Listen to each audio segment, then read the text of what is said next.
Good morning. 2025ஆம் ஆண்டு நடைபெற்ற தரம் 5 அரச புலமை பரீட்சை பகுதி 1ற்கான 6 தொடக்கம் 11 வரையுள்ள வினாக்களுக்கான விடை காணும் விளக்கம். 6வது வினா 1 2 3 4 5 6 2 1 4 5 1 7 8 4 5 என 3 குறியீட்டு கூட்டங்களுக்கு முறையே பொருத்தமான சொற்களுடன் மறுபடியாது. இப்ப 3 கண்களிலும் 4 5 4 5 4 5 இருக்கு. இப்ப விடையிலும் வில் வில் வில் வில் இருக்கு. அப்ப 4 5 4 5 3 விடையும் பொருத்தமா இருக்கு. இரண்டாவது ஒன்று வந்து முதலாவதாய்க்கு, இரண்டாவது ஒன்று வந்து மூன்றாவதாய்க்கு, மூன்றாவது ஒன்று வந்து முதலாவதாய்க்கு. இப்ப முதலாவது விடையில முதலாவது தனிக்கு அப்பக்கோ. இப்ப இரண்டாவது கண்ல முதலாவது மூன்றாவது தனிக்கு அப்பக்கோ, இதுவும் சரி. இப்ப மூன்றாவது கண்ல முதலாவது தனிக்கு அதுவும் கோ, அப்ப முதலாவிட சரி. இரண்டாவது விட இப்ப முதலாவது தனிக்கு அதுவும் சரி கோ. இரண்டாவது கண்ல இரண்டாவது அந்த முதலாவது அந்த மூன்றாவது தனி சரி. இங்க வந்து முதலாவது ஆயிக்கு. அப்ப நாம இந்த விட இனிப்பாக்க தேவையில்லை.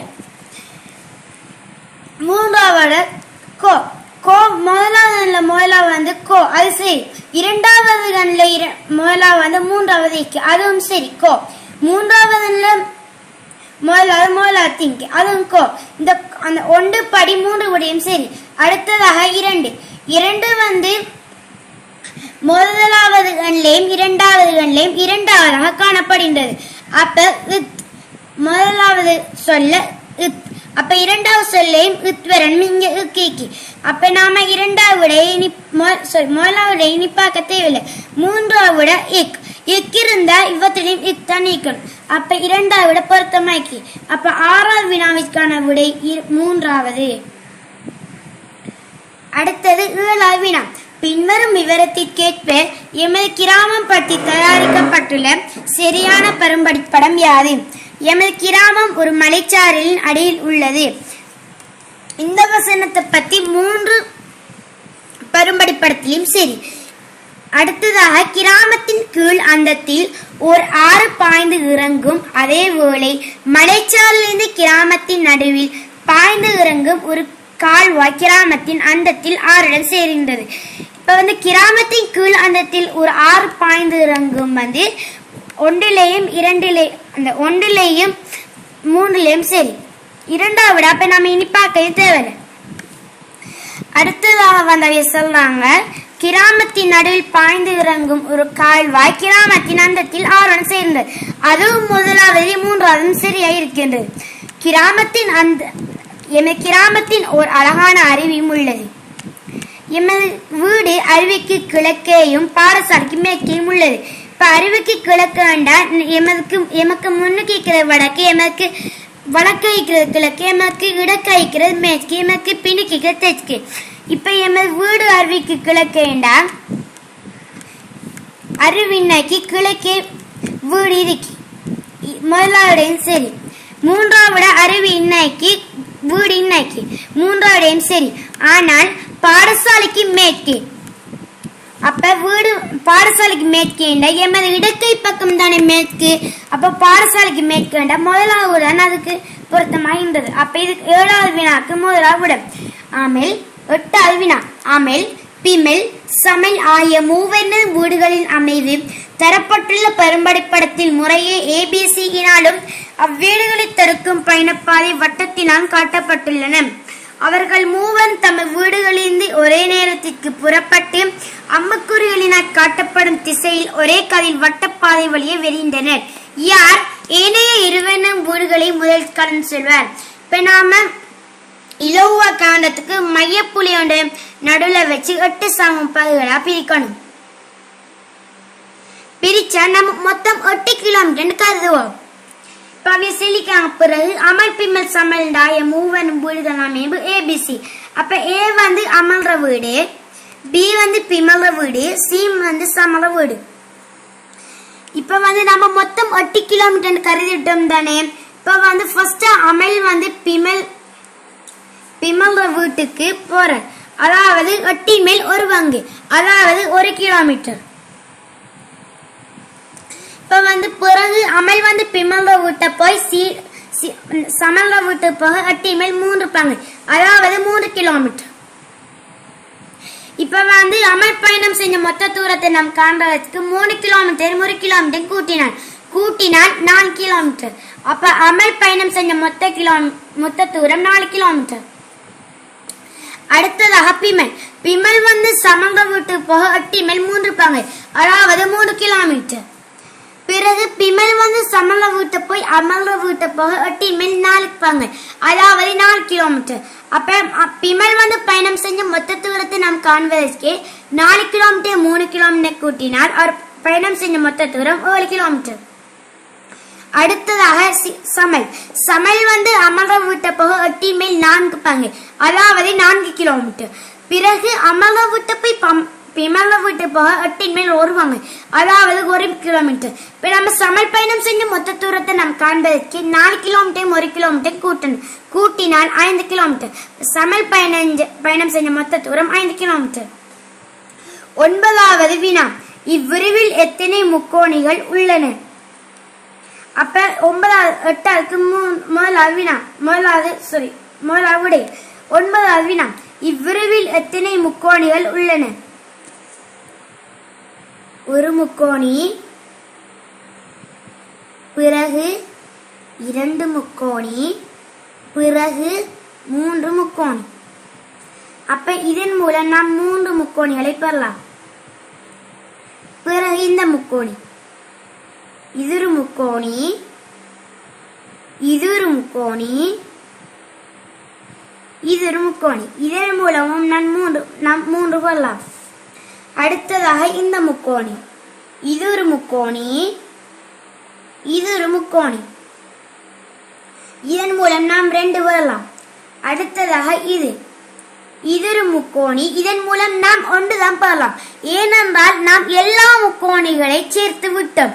அப்ப இதன் மூலம் 1 தான் நாம் பெறலாம். அடுத்ததாக இந்த முக்கோணி மூலம் நான் 1 தான் பெறலாம்.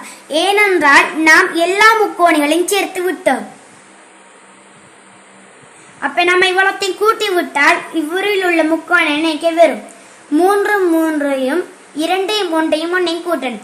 3 3 6, 6 2 8, 8 1 9, 9 3 10. இப்ப 9வது வினாவுக்கான விடை 2வது. 10வது வினா, ஒரு சதுரமுகியின் 6 முகங்களின் மீதும் A 1 2 3 4 5 6 எனும் இலக்கங்கள் ஒவ்வொரு முகத்தின் மீதும் ஒரு இலக்கம் வீதமும் ஒன்றுக்கொன்று எதிரேயுள்ள முகங்களின் மீதும் இருக்கும் இலக்கங்களின் கூட்டுத்தொகை 7 இருக்குமாறும் உள்ளன. சதுரமுகியின் எந்த ஒரு முகத்தையும் அடுத்துள்ள 4 முகங்களின் மீதும் இருக்கும் இலக்கங்களின் கூட்டுத்தொகை யாது?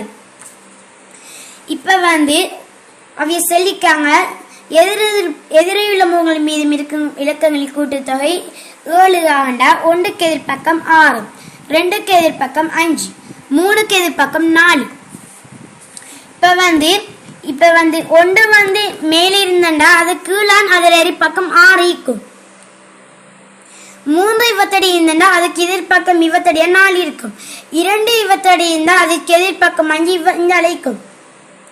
இப்ப சதுரமின் எந்த ஒரு முகத்தையும் அடுத்துள்ள 4 முகம் மீதும் இருக்கும் இலக்கங்கள் கூட்டுத்தொகைண்டா 1 6 மேலுக்கும் கீழுக்கும் சேர மாட்டாது. அப்ப நாம 1 6 நமக்கு அந்த சேர்க்க தேவையில்லை. மீதியா உள்ளது 2 5 3 4. இப்ப நாம ஒரு முகத்திலும் 7 கண்டா இந்த 6 எண்கள் உள்ளது. அப்ப நாம 6 சோடி ஆக்கினா ஒரு சோடிக்கு 2 6 2 விச்சம் 3. இப்ப 7 3 21. இப்ப 21 7 கழிச்சால் 6 மண்ணும் 7 தானே, அது நாம் சேர்க்காம விடணும். அப்ப 21 7 கழிச்சால் 14. அப்ப 10வது கேள்விக்கான விடை 2வது. ஒரு தராசின் மூலம் ABC எனும் பொருள்களின் நிறைகள் அளக்கப்பட்ட 3 சந்தர்ப்பங்கள் கீழே காட்டப்பட்டுள்ளன. இதற்கேற்ப ABC ஆகிய 3 பொருள்களின் நிறைகள் முறையே: முதலாவது விட 450 கிராம், 550 கிராம், 500 கிராம்.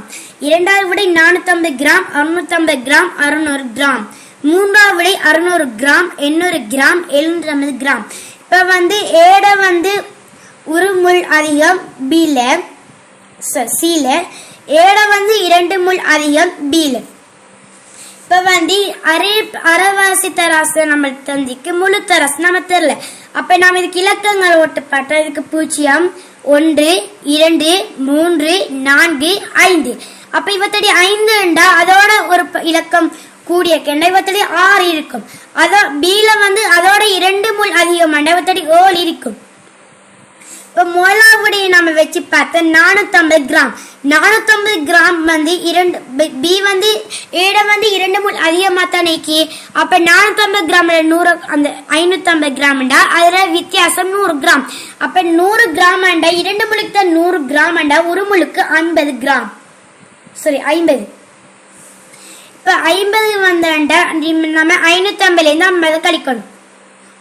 50 கழிச்சா 500 கிராம். அப்ப நம்மளுக்கு முதலாவோட பொருத்தமாக இருக்கின்றது. இரண்டாவது விட 450 கிராம் 650 கிராம் 600 கிராம். இப்ப வந்து நம்ம ஏ வந்து 450 கிராம் ஏட பி வந்து 2 அந்த முள் வந்து அதிகமாயிக்கண்ட நாம அவைய சொல்லிக்காங்க 450 200 கூட்டிக்காங்க. 450 200 650 ஏட வந்து ஒரு முள் தானே சி அதிகம். அப்ப நம்ம 650 அந்த சரி அந்த 450 100 கூட்டினா 550 நிமித்தடிக்கணும். அவைய வந்து 600 சந்திக்காங்க. அப்ப இரண்டாவது முப்பல மூன்றாவது 600 கிராம் 800 கிராம் 150 கிராம். இப்ப வந்து ஏ வந்து 600 கிராமா இருந்தால் ஏட வந்து பி வந்து 2 முள் அதிகமா இருந்தால் இவத்தடி 800 கிராம். அது சரி ஏட வந்து ஒரு முளுக்கு 200 ஒரு முளுக்கு 2 முளுக்கு 200 ஒரு முளுக்கு 100 ஒரு முளுக்கு 100 சீட்டை வந்து 700 தந்திக்கணும். இது வந்து 750 கிராம் தந்தத்தால 11க்கு முதலாவது விட